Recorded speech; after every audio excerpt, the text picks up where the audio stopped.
बुकेरा शरीफ बुकेरानी sub division ते आपाशी खाते जे कामूरनि जूं ईदूं थी वयूं। वाटर कोर्सनि तां ॻरी उगाड़ी जो सिलसिलो जारी आहे।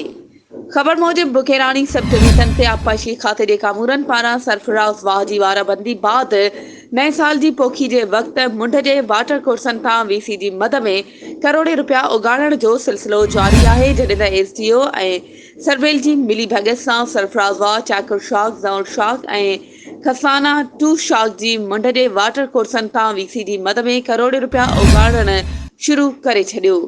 ज़रियनि खां मिलियल ॼाण मुताबिक़ सरफराज़ वाह जे वाटर कोर्स 9 वाटर तां 9 लख, 8 वाटर कोर्स तां 7,50,000 उगाड़िया विया आहिनि।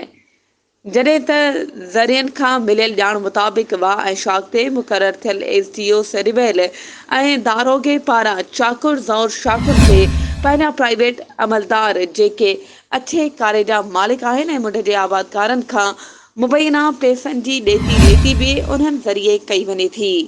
सिंध जे वॾे वज़ीर ऐं आपाशी खाते जे वज़ीर खे घुर्जे त आपाशी खाते जे करप्ट कामूरनि ख़िलाफ़ कानूनी कार्रवाई कई वञे ऐं वाटर कोर्सनि तां करोड़े रुपयनि जो सिलसिलो पिणु बंदि कयो वञे।